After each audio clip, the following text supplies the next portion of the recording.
근데 재밌는 거는 이 뇌과학 연구가 발전하는 역사 자체가 수없이 많은 논쟁들 위에 타고 있다는 거예요. 빠르게 말하면 주연님이 과학계에 엄청난 업적을 남기고 싶다.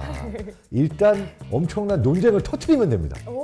이 논쟁을 터뜨리고 다른 과학자들이 재밌는 질문이야. 나는 이 사람의 그 가설이 맞다고 생각해 라고 이제 올라타면서 이 논쟁이 커지면 그 분야가 발전하게 돼 있어. 마치 논문을 SNS처럼 어떻게 보면 물리학이 발전하던 시기에도 아인슈타인이 이야기했던 신은 주사위 놀이를 하지 않는다. 근데 양자역학 쪽에서 하는 것 같은데 막 이런 논쟁이 있으면 다 유명해지고 뇌과학계에도 이런 종류의 그 논쟁들이 되게 많았어요. 세상에. 망건당TV 구독자 여러분 안녕하세요. 과학지식세포의 무한증식을 꿈꾸는 안주현의 지식세포들 안주현입니다. 반갑습니다. 오늘의 셀럽은 정말 어렵게 모셨습니다. 활발한 활동으로 항상 바쁘게 생활하시는 우리가 사랑하는 뇌과학자, 궁금한 뇌연구소의 대표 장동성 박사님이십니다. 안녕하세요, 박사님. 네, 안녕하세요. 주연님 오랜만입니다. 네, 오랜만에 뵙습니다. 여기는 유미의 세포들처럼 안주현의 지식 세포들 그런 네, 의미인가요? 맞습니다. 박사님 덕분에 오늘 제 세포가 열심히 분열할 예정입니다. 오늘 어떤 세포가 제일 요동치고 있나요? 오늘은 아무래도 궁금한 뇌세포가 요동을 치고 있네요. 야, 궁금한 내 세포 또 이렇게 받아주시네요. 아, 그럼요. 반갑습니다. 오늘 박사님과 함께 볼 책은 신경생물학자 윌리엄 해리스의 저서 뉴런의 정원입니다. 사실 지식세포들을 시작하면서 이 책을 꼭 다루고 싶었고 그러다 보니 이 책의 추천사를 써주신 박사님을 꼭 한번 모시고 싶었습니다. 그래서 오늘 이렇게 자리를 청하게 됐는데요. 우선 제가 제목을 보자마자 궁금한 게 있었습니다. 사실 뉴런의 정원이란 제목은 보자마자 직관적으로 와닿지 않는다는 느낌이 저는 개인적으로 들었거든요. 그래서 원제목을 찾아봤더니 0에서 탄생까지 인간의 뇌는 어떻게 만들어지는가가 원제목이더라고요.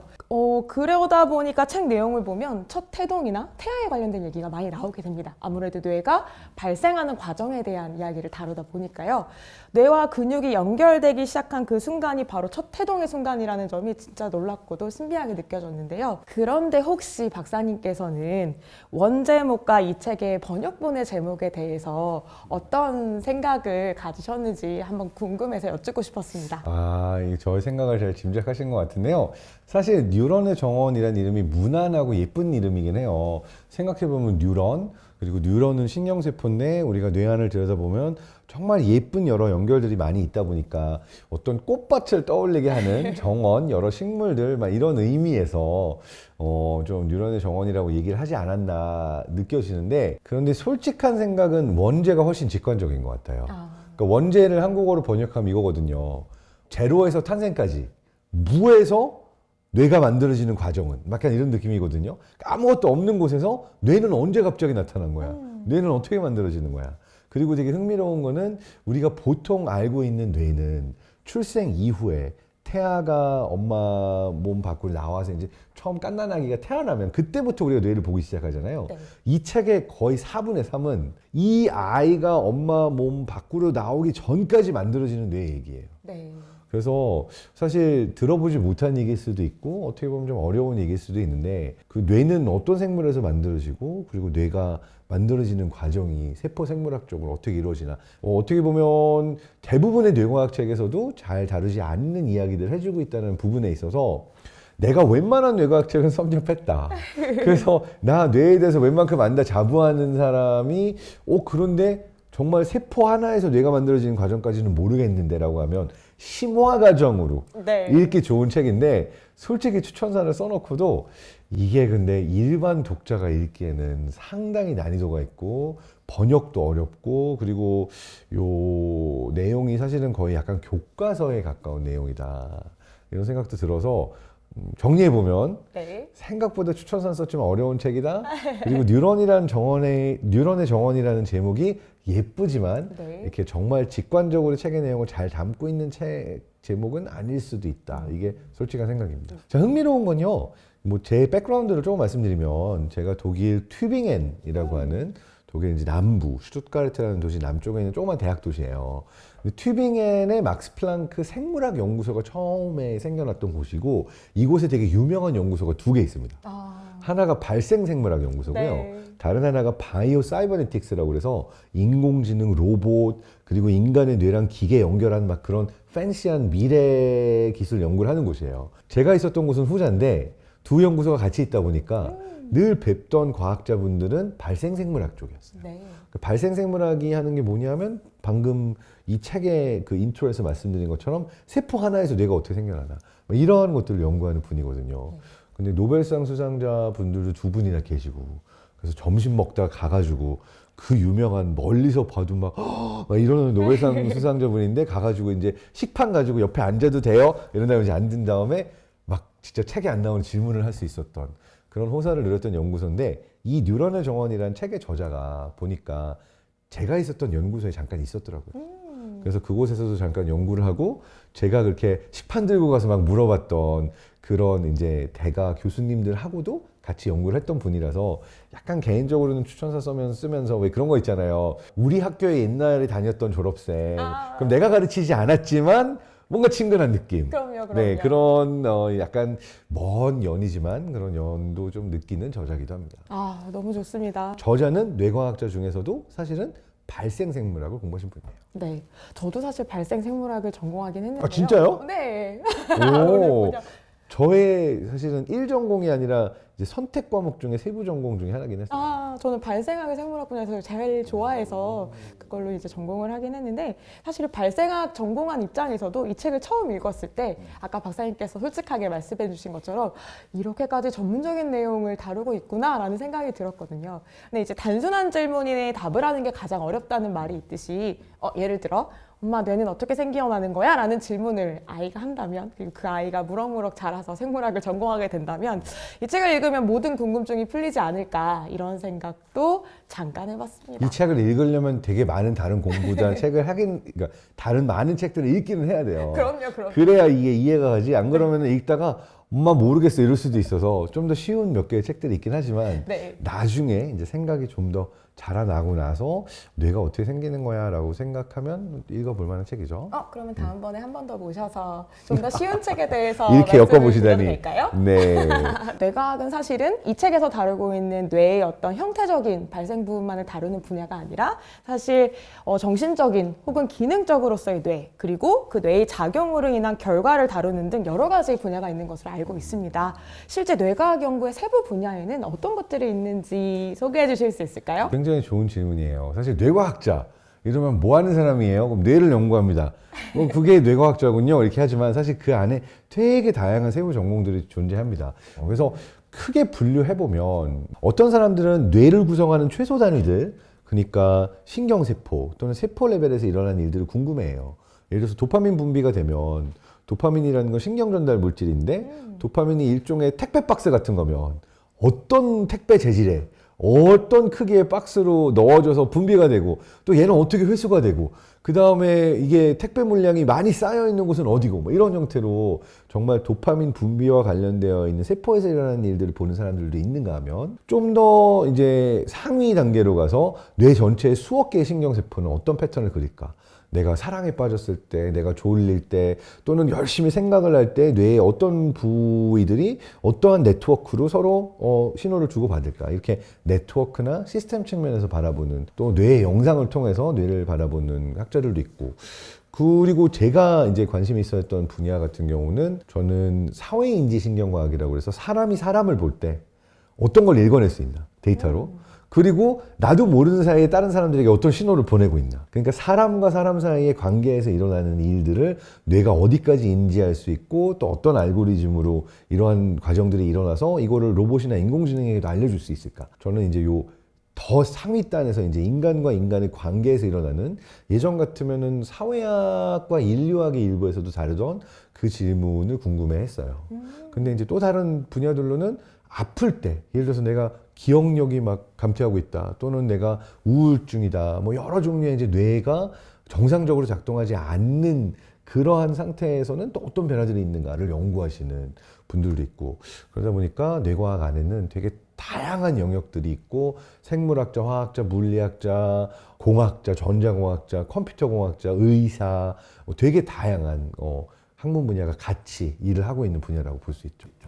내과학 자체만으로도 굉장히 흥미로운데 다른 분야와의 협업을 통해서 더 많은 시너지를 내고 있는 것 같아서 너무 더 재미있는 것들이 기대가 되고 있습니다. 네. 그럼 이 책은 그 중에서도 뇌의 물질적인 걸 다루고 있긴 하지만 내용을 훑어나가다 보면 흥미로운 지점이 몇 가지 있는데요. 저는 사실 과학자들의 논쟁에 대해 이야기하는 부분이 재미있게 느껴졌습니다. 사실은 뭐 책의 뭐 발생학적 내용들보다도 사실 그런 부분이 더 재미있게 다가올 수밖에 없지 않겠습니까? 그렇다면 이 책에는 사실 대표적인 몇 개의 논쟁이 나와 있기는 하지만 혹시 박사님께서 알고 계신 또 다른 뇌과학 분야의 어떤 논쟁적인 주제들, 특히 과학자들의 어떤 의견 교환 과정에서 여러 가지 대립각이 나올 수도 있고요. 예를 들어 책에 나온 거는 골지와 카할의 대표적인 논쟁이 나와 있더라고요. 그래서 망상체설 대 시냅스 가설 논쟁 같은 예시가 저는 너무 재밌게 다가왔습니다. 라모니 카할이라는 학자와 골지와 둘 다 교과서에 나오는 엄청 유명한 분들이에요. 네. 정말 오래 전에 이 뇌안을 들여다보던 때니까 그 당시에는 지금처럼 뭐 뇌영상 기술이 있거나 어디 뇌 스캐너 안에 들어갈 수 있는 것 이런 것도 불가능했잖아요. 그래서 그 당시에 어떻게 보면 현미경 레벨에서 뇌세포를 신경세포를 보려고 들여다보니까 신경세포 안에 있는 되게 다양한 물질들 또 세포가 어떤 게 신경세포인지 볼 수 있어야 되니까 이걸 염색하고 색칠해가지고서는 보이게 만들었는데 네.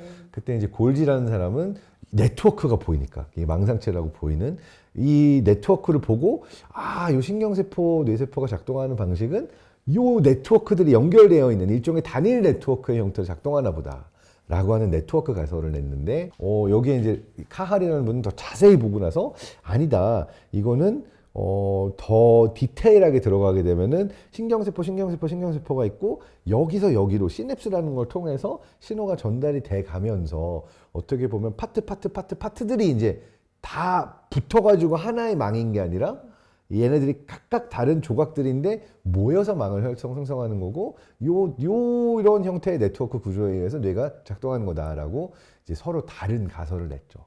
결과적으로는 카할의 승. 그러니까 어떻게 보면 지금 우리가 인공지능을 트레이닝 시킬 때도 비슷한 종류의 인사이트를 통해서 각각의 뉴런들이 다른 뉴런에게 신호를 전달하는 방식으로 네트워크가 이루어졌다는 걸 알고 있죠. 근데 재밌는 거는 이 뇌과학 연구가 발전하는 역사 자체가 수없이 많은 논쟁들 위에 타고 있다는 거예요. 빠르게 말하면 주연님이 과학계에 엄청난 업적을 남기고 싶다. 일단 엄청난 논쟁을 터뜨리면 됩니다.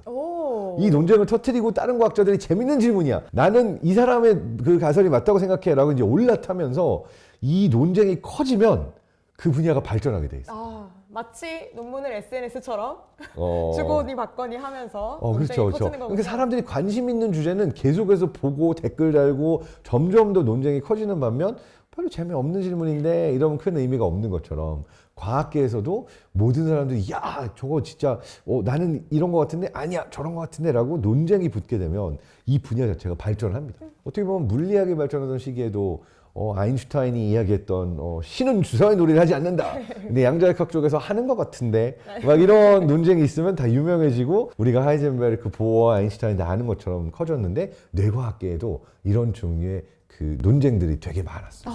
세상에. 대표적인 예로 실제로 1963년도에 노벨상을 받게 되는 존 에클스라는 학자가 있어요. 심지어 존 에클스 경입니다. 워낙 그 학문적 업적을 많이 남겨서 기사 자기까지 받은 분인데 이 존 에클스와 또 반대쪽에 이제 오토 르비와 다른 학자들이 이제 붙어서 했던 가장 그 흥미로운 뇌과학계의 논쟁 중에 하나가 뭐냐면 신경세포, 뉴런에게 신호를 전달할 때 이 신호 전달이 전기적이냐 화학적이냐 요걸 가지고 붙었어요.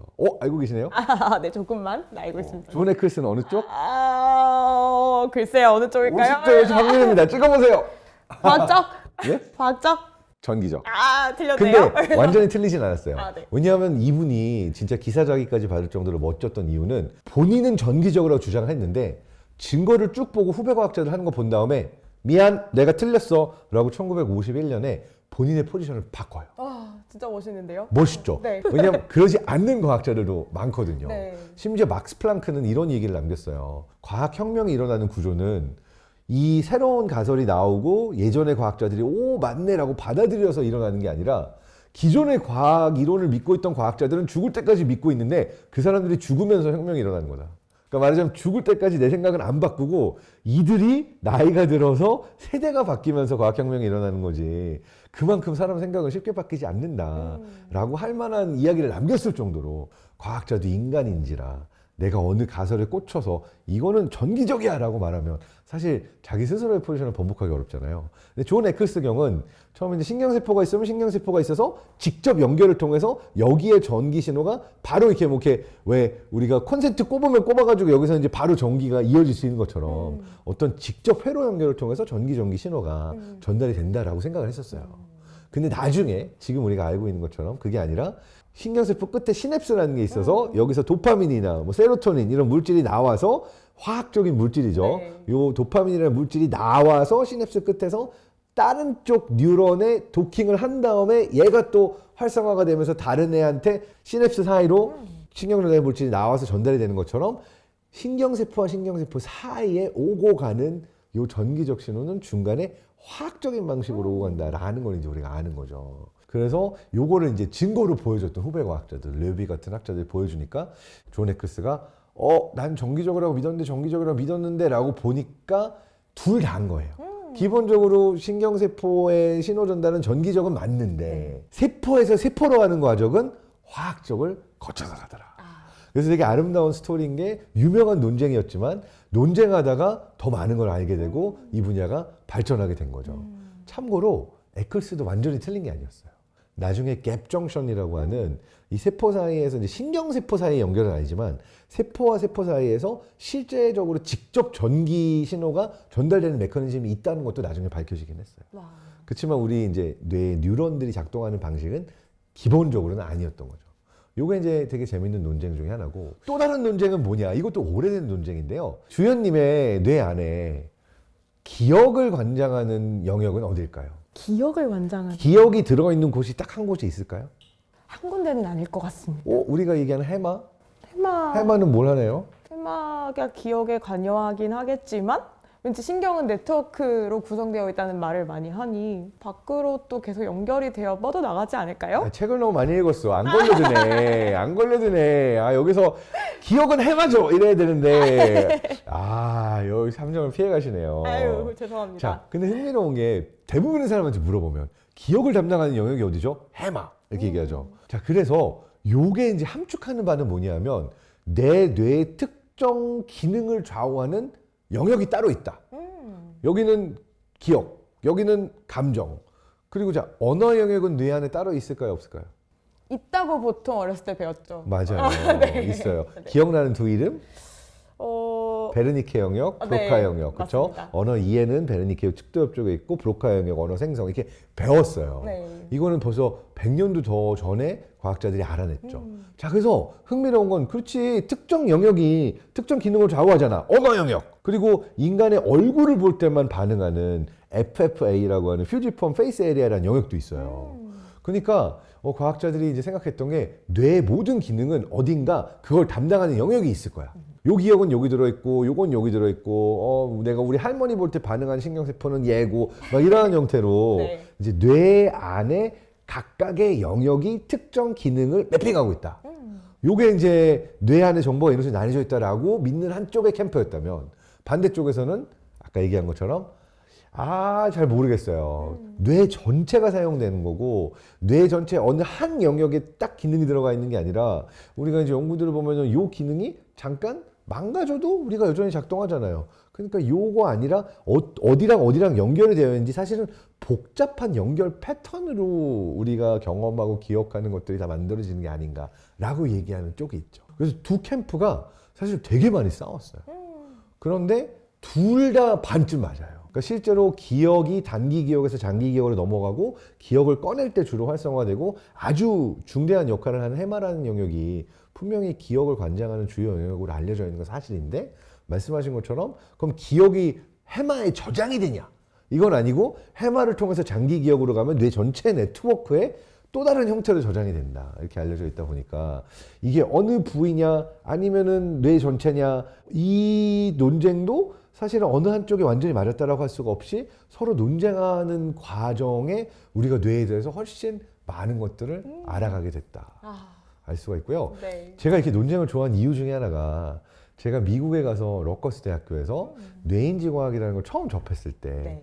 Cognitive Science라고 인지과학이라고 하잖아요. 네. 그럼 101 수업이 있어요. 첫 학기 첫 수업 모두가 들어야 되는 기초 수업. 개론 수업? 개론 수업. 개론 수업 첫날 첫 문장이 교수님이 뭐라고 말을 했냐면 우리는 뇌 안에 표상을 찾는 학문이다.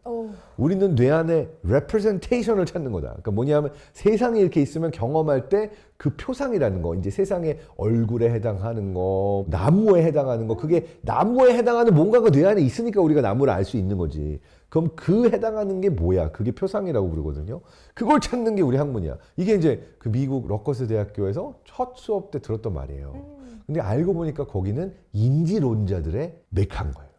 그러니까 그 인지론으로 인간을 설명하고 인공지능을 설명하고 다 하려는 곳이니까 이 표상이라는 게 너무 중요해요. 근데 이제 제가 그 학교를 다니다가 나중에 독일 막스 플랑크 연구소로 이제 전학을 간다라고 해야 될까요? 네. 나중에 이제 석사 박사를 하러 갔어요. 근데 이쪽 사람들은 인공지능을 훨씬 많이 보고 막 패턴 분석, 그 다음에 네트워크 연결해가지고 되게 다른 방식으로 인간의 뇌를 연구를 하는 거예요. 근데 거기서 또 이제 개론 수업, 대학원 개론 수업 101 수업에 들어갔어요. 첫 시간 교수님의 말씀, 표상이라는 거는 없습니다. 표상은 잊으세요. 모든 것은 패턴입니다. 모든 것은 수학적 패턴이고 우리는 그 수학적 패턴을 찾는 것이지 표상이 따로 있다라고 생각하는 것은 예전 철학자들의 생각이고 이거는 없습니다. 이렇게 시작하는 거예요. 되게 극단적이죠. 네. 혼란이 왔어요. 뭐지? 나는 지금 인지과학, 뇌인지과학이라는 학문을 배우려고 하는데 미국의 어느 학교 어느 수업에 갔더니 모든 건 표상입니다. 이러더니 이곳에서는 갑자기 표상은 없습니다. 그래서 되게 큰 혼란이 왔었는데 알고 보니까 이것도 하나의 논쟁 중에 하나인 거예요. 그러니까 커넥셔니스트, 모든 것들은 연결의 패턴이다라고 말하는 캠프가 있고 모든 것은 그 안에서 하나의 어떤 표상을 찾는 그 심볼을 찾는 과정이다라고 했던 캠프가 있고 표상 심볼을 보는 쪽들은 언어학자들이 많고 촘스키가 많고 뭐 이런 쪽이고 그냥 모든 것은 네트워크고 패턴이다. 이건 딥러닝의 아버지인 이제 제프리 힌튼이라든지 아니면은 인공지능 연구하는 학자들 그리고 이쪽 캠프에서 그 방법으로 뇌과학을 연구하는 사람들은 또 반대 캠프고 그래서 찾아보시면 아직까지 끝나지 않았어요. 예를 들어서 이번에 작년에 노벨 물리학상을 받은 제프리 힌튼 교수님이 은근히 촘스키 교수님이 디스해요. 거봐, 네가 틀렸잖아. 나 노벨상 받았는데 얘기는 안 하고 그거는 되게 유치하니까. 그럼요. 근데 노벨상 받고 나서 했던 강연에서 은근히 디스를 하는 거예요.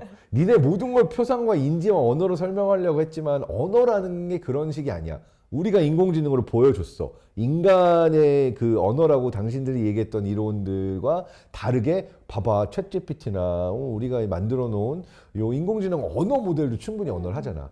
결국 우리가 말했던 이론이 맞는 게 아닐까라고 어떻게 보면은 그 논쟁이 아직까지 조금 지속이 되고 있는 거죠. 그래서 이게 참 재밌습니다. 네. 근데 결국 과학자의 마인드는 네가 맞았어, 네가 틀렸어로 이기자 지자가 아니라 내가 맞았다라고 이야기할 수 있는 근거들을 막 찾아요. 그럼 신나서 근거를 보여주면 근거를 보고 믿을 수밖에 없어. 그렇지만 또 다른 근거가 있을 거야 라고 또 다른 가설의 근거를 또 제시하려고 이제 과학적 논쟁이 치열하면 치열할수록 그 중심에 있는 사람도 유명해지지만 과학 자체가 그 이로 인해서 발전하게 된다. 그래서 저는 우리 사회도 좀 과학자들처럼 더 논쟁을 많이 했으면 좋겠어요. 네가 맞아 틀려 나랑 다르게 말하는데 목 잘라버려 막 이런 형태의 어떤 뭐 역사 속에 있었던 그런 형태의 정치적 분쟁으로 가는 게 아니라 그냥 생각이 다른데 그러면 왜 다른데요? 당신의 생각의 근거를 얘기해 보세요. 이런 식으로 우리가 대화를 한다면 얼마나 좋을까 이런 생각들이 좀 듭니다. 논쟁을 통해서 오히려 서로 발전할 수 있다라는 말씀이 너무 감동적으로 느껴지지 않을 수 없습니다. 맞아요. 지금까지 벌써 여러 가지 논쟁을 말씀해 주셨는데요. 하나하나가 너무 다 재밌습니다.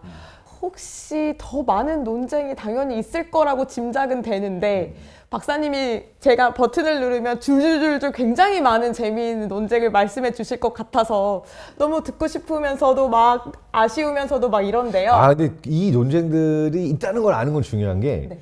누군가가 이걸 연구하고 싶은 마음이 들면 너무 좋아요. 왜냐하면 논쟁이 있다는 건 끝나지 않았다는 얘기잖아요. 네. 그러니까 내가 들어가서 같이 연구할 수도 있다라는 거기 때문에 되게 재밌어요. 예를 들어서 지금 끝나지 않는 논쟁 중에 또 뭐가 있냐. 네. 대표적인 예로 유전자의 영향이 얼마나 큰가. 그러니까 내가 네. 타고나는 영역이 대부분인가 아니면은 세상에서 뭘 먹고 뭘 경험하고 어떤 교육을 받고 어떤 환경에 있었냐가 영향을 끼치냐. 이것도 맞아요. 네. 이 책에도 나오는 논쟁이죠. 네. 사실 이게 끝나지 않은 게 예전에는 이제 다윈 얘기하면서 모든 건 유전자야. 네. 그리고 사실 결정되어 있어. 그렇죠. 뭐 이기적 유전자라는 책을 봐도 그렇고, 그러니까 결국은 우리가 알고 있는 문화나 뭐 밈 이런 것들조차도 유전자야라고 해서 유전자 영향이 되게 크다라고 했다가 최근에는 환경의 영향이 크다는 쪽으로 또 많이 뒤집혔어요. 그래서 환경을 이제 주장하는 가장 중요한 뒷받침되는 과학적인 논거가 후성 유전학. 그러니까 유전자 자체는 바뀌지 않지만 유전자가 발현되는지 아닌지를 켰다 껐다 하는 스위치가 내가 뭘 먹고 어떤 사람을 만나고 얼마나 건강하게 사느냐에 의해서 결정이 된다. 그래서 이게 되게 흥미로운 어떤 유전학과 후성 유전학, 타고나는 게 얼마, 만들어지는 게 얼마, 이게 끝나지 않는 논쟁. 또 다른 논쟁 중에 하나가 남자와 여자의 뇌는 다른가. 네. 이게 사실 좀 저희 같은 남자 과학자들이 부끄러워야 되는 얘기 중에 하나인데 대부분의 연구가 남자들을 대상으로 이루어졌어요. 의학 데이터베이스에 있는 연구들도 성인 백인 남성의 뇌, 성인 백인 남성의 샘플이 압도적으로 많아요. 그러다 보니까 우리가 알고 있는 의학적 지식, 뇌과학적 지식도 많은 것들이 남성 중심주의적으로 연구된 것들이 많아서 최근에 이걸 우리가 좀 다시 연구해야 된다. 그러니까 남녀 차이가 어떻게 존재하고 어떤 방식으로 만들어지는지, 그러니까 타고난 차이가 있다 없다 이게 아니라 그 남녀의 뇌의 차이를 진짜 있다 없다 막 이런 싸움이 아니라 네. 어느 순간 사회적으로 만들어지는 건지 어떠한 종류의 그 특성들을 통해서 만들어진지를 좀 더 이해해보자. 네. 요 영역도 최근에 굉장히 급부상하고 있는 흥미로운 연구 주제 중에 하나고요. 또 알츠하이머성 치매 연구 같은 데도 있죠. 대표적으로 우리 이제 생물학 교과서 공부하면은 그 알츠하이머성 치매는 왜 만들어지나요 하면 이제 두 개의 큰 우리가 이제 가설 또는 요인들을 보고 있죠. 저는 연결이 희미해지는 것으로 배웠던 기억이 어렴풋이 맞아요. 납니다. 그게 네. 이제 그게 이제 연결들이 뭐 희미해지는 끊기는 그것도 있지만 이제 여기에 이제 영향을 끼치는 인자들 보는 게 아밀로이드 베타라고 네. 하는 단백질. 요거는 이제 하나의 마커로 많이 보고 네. 그다음 타우 단백질이라고 네. 하는 걸 많이 보는데 흥미롭게도 둘 다 얘기하지만 최근에 이 아밀로이드 베타 아밀로이드 단백질이 알츠하이머성 치매를 일으킨다 또는 이걸 없애면 치료할 수 있다의 가설이 심각한 공격을 받고 있어요. 그거 아닐 수도 있어. 그런데 또 다른 캠프에서는 맞는 것 같은데 이걸로 약도 나왔어. 막 이러면서 요 캠프 역시도 다 아는 줄 알았는데 우리가 모르는 거였어 라고 또 새롭게 연구들이 이루어지고 있는 중이고요. 네. 그러니까 정말 뇌과학계에 끝나지 않는 그런 어떤 논쟁, 질문들 되게 많습니다. 역시 다시 한번 모시고 꼭 나머지 논쟁 얘기를 마저 듣고 싶습니다. 네.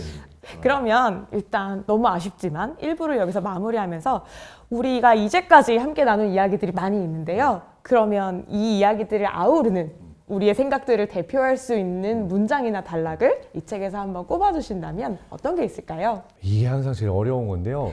문장이 너무 많아요. 고르기가 어려웠지만 이 책의 가장 어떻게 보면 본질을 관통하고 있는 단락을 한번 읽어보도록 하겠습니다. 22페이지의 뇌의 발생. 우리 유전자에는 인간 뇌가 진화해온 영겁의 역사가 기록되어 있다. 모든 아기는 거기 적힌 정보를 이용해서 완전히 새로운 뇌를 재구성한다. 우리는 모두 아주 작은 수정란, 소금 알갱이보다 더 작은 단세포에서 생을 시작한다. 이게 어떻게 보면 이 책의 내용을 관통하는 이야기가 아닐까. 아주 미미한 시작에서 복잡한 뇌가 만들어진다. 그 과정이 이 책에 담겨 있죠. 네, 좋습니다. 그럼 지금까지 박사님과 뇌과학과 관련된 재미있는 논쟁을 비롯한 다양한 이야기들 나눠봤습니다. 이번에는 뇌의 지능적인 면에 대해서 이야기해보고 싶은데요. 최근 활발히 연구되고 있는 인공지능 분야의 연구 논문이나 기타 여러 가지 이슈들을 보면 인간의 신경 네트워크를 모방해서 만들었다라는 표현들이 많이 등장을 하고 있습니다. 그리고 실제로 최근에 딥시크를 비롯해서 많은 인공지능이 쏟아져 나오면서 엄청난 효율과 산출을 나타내는 다양한 인공지능들이 매일매일 소개되고 있는 느낌이 듭니다. 그럼 실제로 인간의 신경 네트워크도 이런 잠재력을 지니고 있다라고 생각할 수 있을까요? 인공지능이 할 수 있는 건 인간의 뇌가 할 수 있냐 이런 질문인가요? 맞습니다. 사실은 이 질문이 좀 거슬러 올라가는데 작년에 노벨 물리학상, 노벨 화학상 받는 두 분을 보면서 저 혼자 은근히 좋아했던 거 아세요?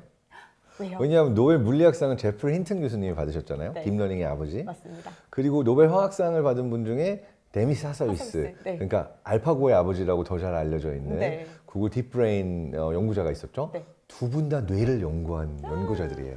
네. 그러니까 인공지능의 대가로 꼽히지만 이게 퓨어하게 인공지능 연구했던 게 아니라 데미 사서비스 같은 경우는 영국 UCL에 있고 MIT에 있으면서 인간의 기억과 관련된 되게 유명한 논문들도 많이 써서 인용도 되게 많이 되는 실제로 뇌과학 쪽에서 연구를 했던 학자예요.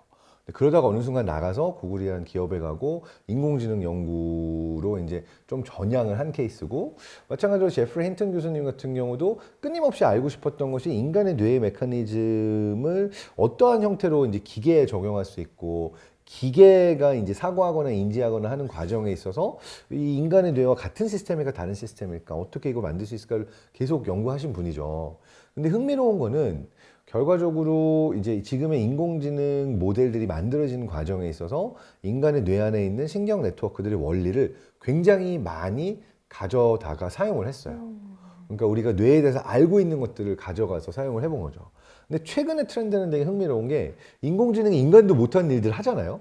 어떤 문제들을 해결하죠. 그럼 거꾸로 그 인공지능이 만들어낸 솔루션을, 예를 들어서 뭐 트랜스포머 모델이나 랭귀지 모델에서 하고 있는 그 라지 랭귀지 모델에서 하고 있는 퍼포먼스를 어떤 방식의 모델로 해결하는가를 보고 그 모델을 가져온 다음에 이제 뇌 네트워크를 보면서 혹시 뇌도 이런 방식으로 문제를 해결할까라고 역접근을 하는 뇌과학자들이 많이 나오고 있어요. 근데 흥미로운 거는 같은 방식으로 하고 있어 라는 걸 찾는 순간이에요. 그러니까 이게 되게 흥미롭고, 사실 인공지능의 처음 발달 단계부터 사람들이 하고 싶어 했던 거죠.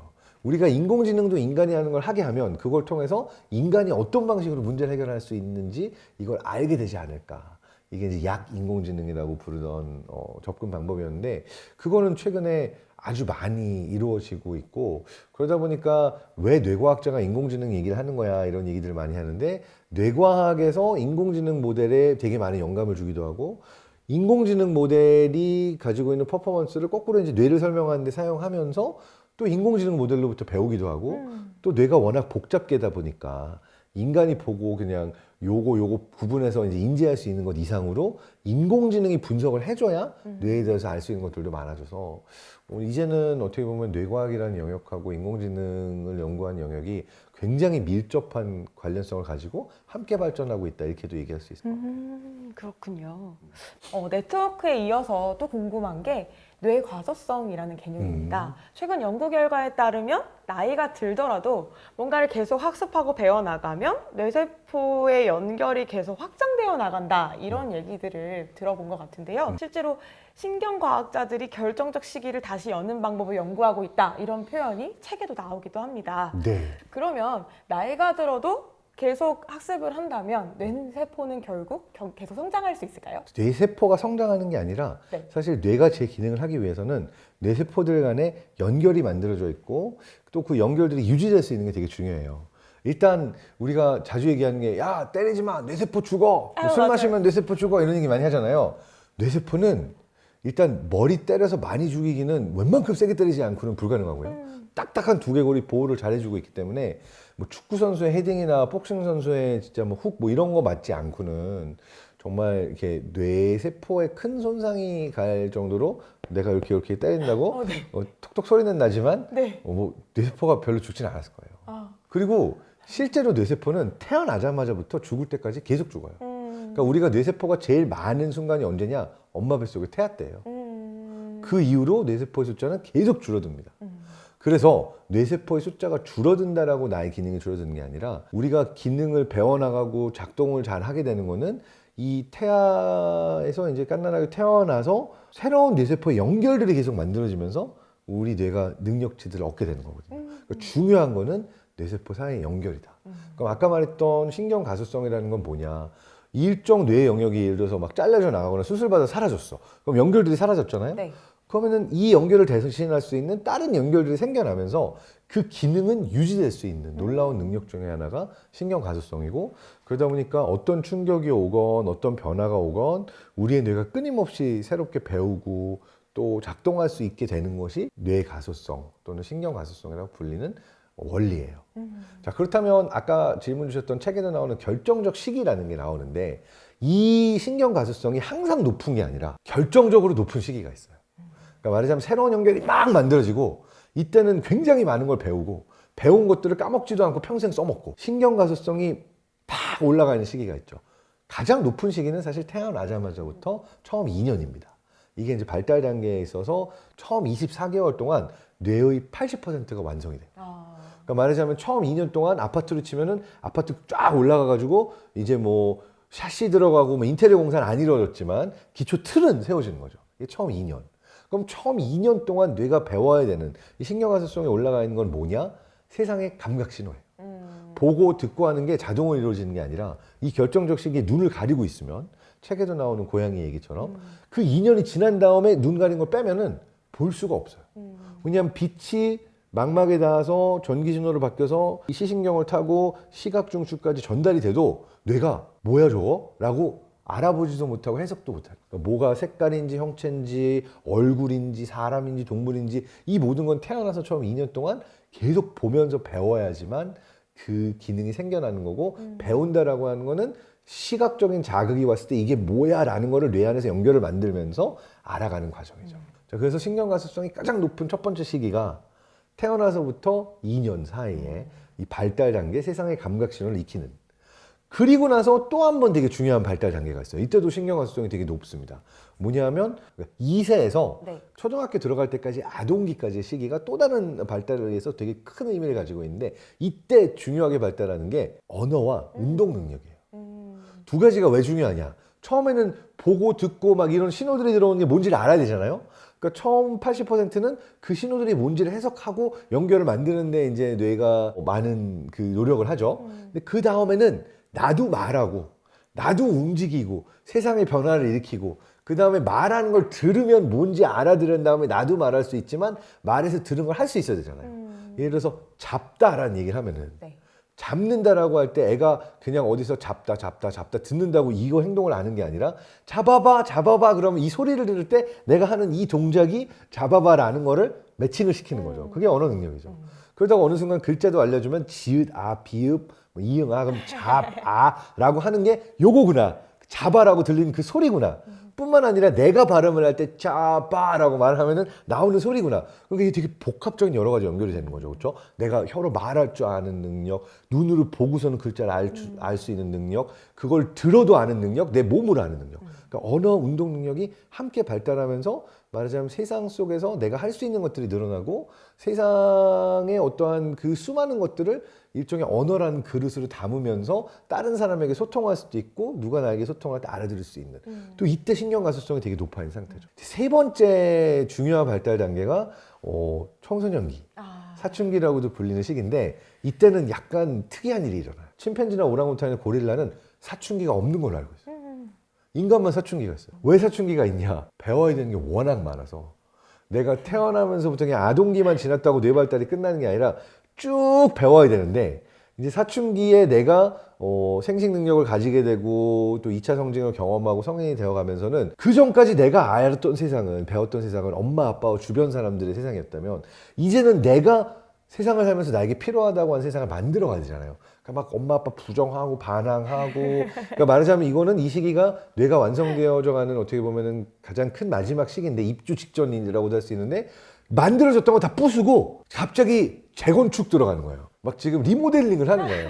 그 거실, 부엌 다 엄마 아빠가 만들어 놓고 이렇게 잘 살아봐 했는데 싫거든 이러면서 막 다 깨부수고 막 새로운 방 만들고 난리가 난 거예요. 아마도 지금 학생들 가르치고 있으면 보고 있을 중고등학생들의 뇌 안에서 일어나고 있는 정말 극단적인 리모델링. 이때도 신경가소성이 올라가 있죠. 그 애니메이션이 생각나는데요. 인사이드 아웃이라는. 인사이드 아웃. 맞아요. 인사이드 아웃은 감정들을 중심으로 뇌에서 일어나는 일들 설명했죠. 그래서 요 모든 과정이 일어나고 있는 시기에는 이 뇌 신경가소성이 극대화되어 있어요. 그리고 나서 이제 언제 대략 이게 이제 안정기에 들어가냐. 흥미롭게도 전두엽이 완성해야 되지만 이 안정기에 들어가는데 이 시기가 놀랍게도 20대 초중반 정도가 돼야 됩니다. 전두엽의 완성은 20대 중반, 그러니까 한 24, 25 정도까지 완성이 된다고 알려져 있어요. 얼추 남자들이 군대 갔다 오면 철든다는 얘기가 사실은 군대 갔다 와서 철드는 게 아니라 전두엽이 완성될 시기쯤이 돼서 철드는 게 아닐까. 뭐 저만의 이제 해석이긴 한데요. 네. 자, 그럼 이때까지는 어쨌든 가르쳐 좀 배우고 새로운 거 배운 거를 까먹지 않고 잘 써먹고 또 이때 배웠던 거 뭐 이제 어그러지고 다른 걸 갑자기 배워야 돼도 또 뚝딱 금방 배워요. 이게 신경 가소성이 올라가 있기 때문에 일어나는 일. 이 놀라운 신경 가소성은 평생 유지가 되긴 하거든요. 근데 약간 슬프다고도 해야 되나? 또는 우리가 꼭 심각하게 기억해야 될 거는 뭐냐면 나이가 들면 들수록 내 신경 가소성을 발휘하려면 더 많은 시간과 노력을 들여야 돼. 시간과 노력 없이 신경 가소성이 계속 살아있지 않다는. 운동도 해야 되고 그리고 새로운 책도 읽어야 되고 이 모든 것들이 결정적 시기가 지난 다음에는 어마어마한 노력과 시간을 투자하면 신경 가소성을 유지할 수 있다. 그리고 되게 좋은 소식은 예전에는 새로운 뇌세포가 안 생겨난다라고 얘기했어요. 네. 이것도 엄청난 논쟁 중에 하나. 새로운 신경세포는 자라나는가? 네. 아니면은 태어나서 이제 처음 타고난 신경세포만 쓰는 거고 뇌세포는 새로 생기지 않는가? 되게 오랫동안 정설은 뇌세포는 새로 생기지 않는다. 네, 저도 죽음 끝이다. 그렇게 알고 있었어요. 최근 10년에 새로 정설이 바뀌었어.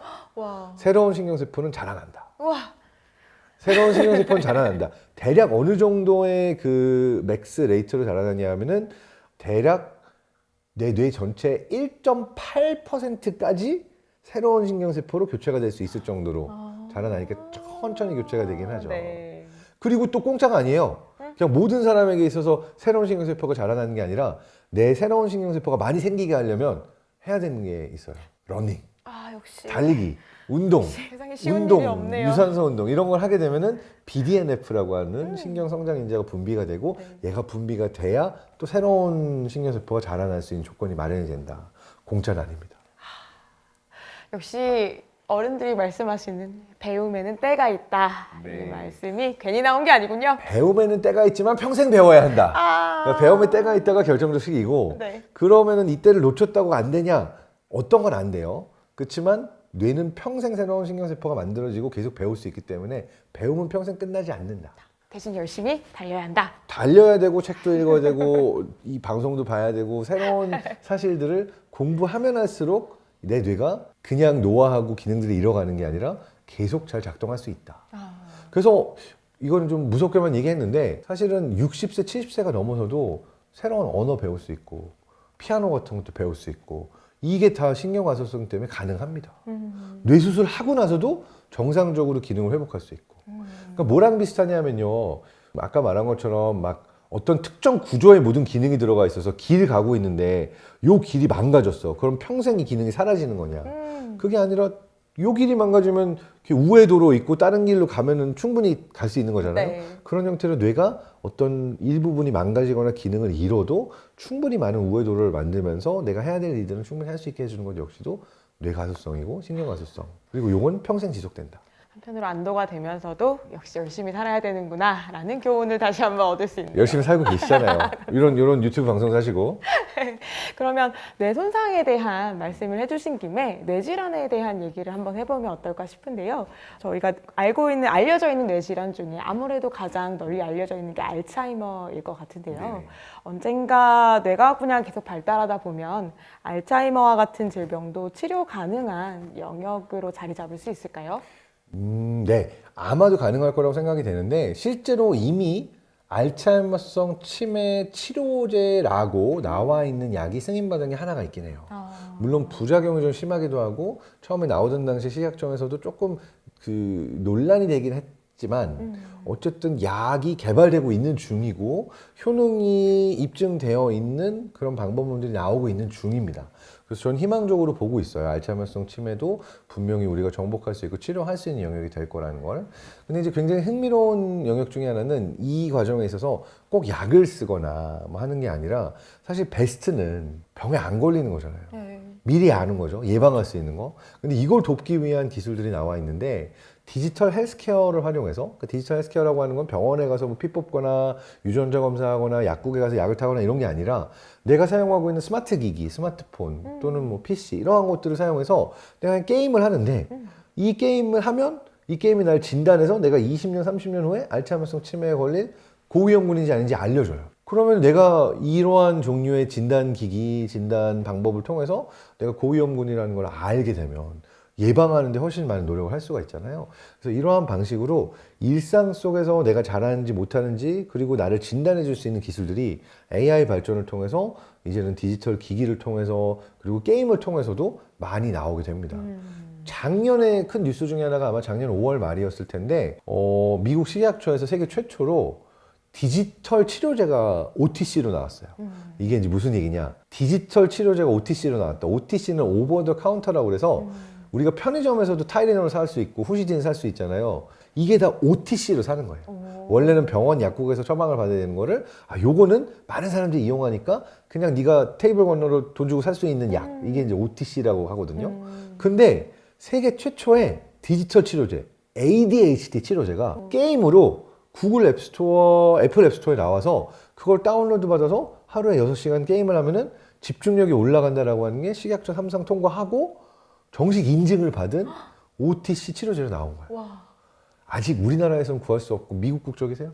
아니요. 아니요. 그러면 네. 못 구하고 이제 미국 사람들은 다운로드 받을 수가 있긴 한데 일본에서도 요거 이제 식약처 검토 중이고 우리나라에서도 우리도 들어가야 되는 거 아니야? 검토하고 있다고 알고 있습니다. ADHD가 그 정도로 좀 보편적인 어떤 질환이라고 하긴 그렇지만 증상이 되었군요. 그렇죠. 굉장히 많은 사람들이 힘들어하고 최근에는 이제 진단의 빈도도 올라갔다라고 해서 왜 그럴까 많은 이제 학자들이 연구하고 있고 또 실제로 이제 ADHD 진단을 받은 성인이나 아니면 아이들의 경우에는 되게 많은 괴로움을 겪고 있기도 합니다. 네. 근데 이거는 이제 약을 먹어야 되는 게 아니라 너 게임하지 마 이랬는데 이제는 너 게임해!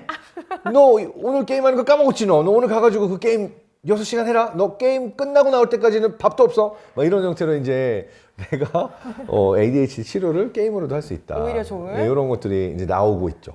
치매 진단, ADHD 치료, 뭐 우울증 관련돼서도 이러한 형태로 디지털 헬스케어를 사용해서 치료하려는 여러 노력들이 나오고 있습니다. 많은 연구자들 덕분에 하루빨리 이런 노력들이 빛을 발하면 좋겠다는 생각이 듭니다.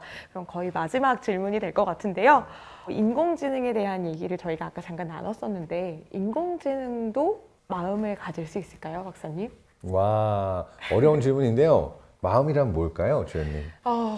저도 참 그게 어렵다고 생각은 되는데 정신하고 마음은 다른 것 같거든요. 어떻게 제가 달라요? 느끼기에는 정신이라는 건 뭔가 지적인 영역이 포함되어 있다는 생각이 저는 개인적으로 드는데 마음은 지적인 영역보다는 좀 더 어떤 정신과는 구분되도록 한다면 좀 정서적인 측면이 더 강조되어 있지 않나라는 생각은 들어요. 하지만 저도 어떻게 딱 잘라서 저는 이렇게 생각해요라고 정리하기 힘들 만큼 어려운 질문이라고 생각합니다. 영혼은 있다고 믿나요? 아니요.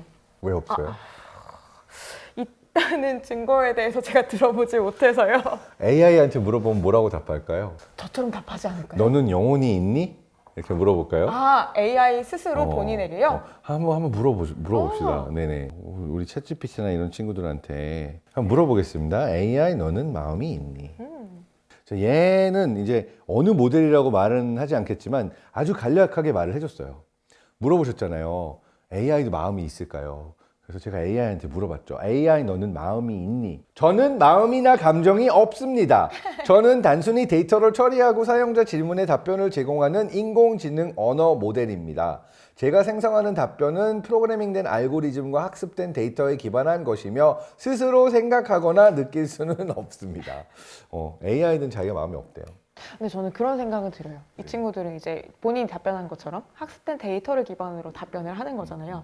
그럼 누군가가 작심을 하고 AI는 마음이 있다, AI는 영혼이 있다 이런 데이터를 엄청나게 막 업로드를 시킨다면 그럼 언젠가 같은 질문에 대해서 답변을 네, 저는 마음이 있습니다 라고 하게 될 수도 있지 않을까라는 생각이 가능하죠. 들어요. 근데 그거보다 더 무서운 게 뭔지 아세요?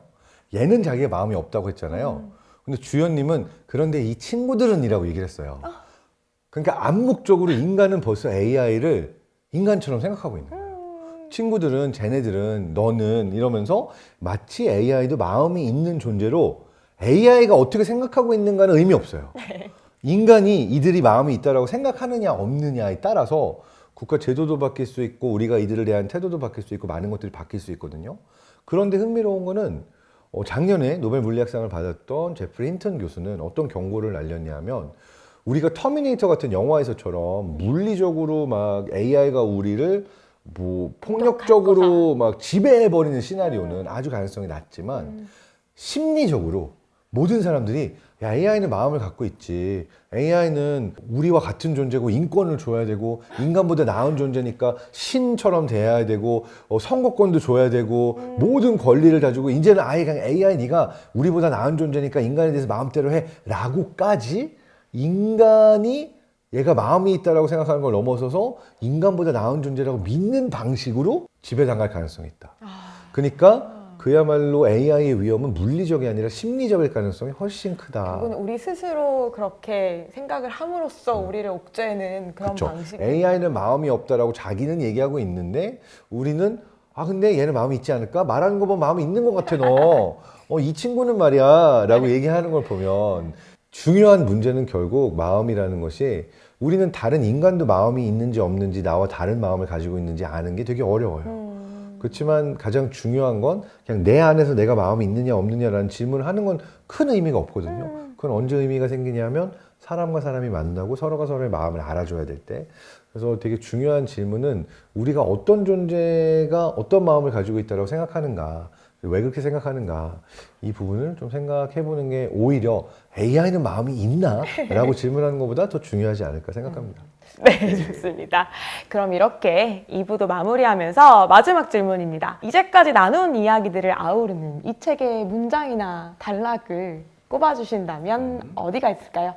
책의 마지막 부분을 읽을게요. 294페이지. 모든 사람의 몸과 모든 사람의 뇌는 태어나는 순간부터 다른 모든 사람의 몸과 뇌와 다르며 이 차이는 자궁 밖에서 우리 몸과 뇌가 마지막으로 조성되고 개인의 세계 경험을 통합함에 따라 계속 증가한다. 인간으로서 우리는 이 경험의 무대인 환경을 통제할 수 있으므로 여러분은 침착하고 편안한 마음으로 이 책을 마무리할 수 있다. 이 책은 뇌가 어떻게 생겨나는가 이 발달 과정에 대한 많은 이야기를 하고 있잖아요.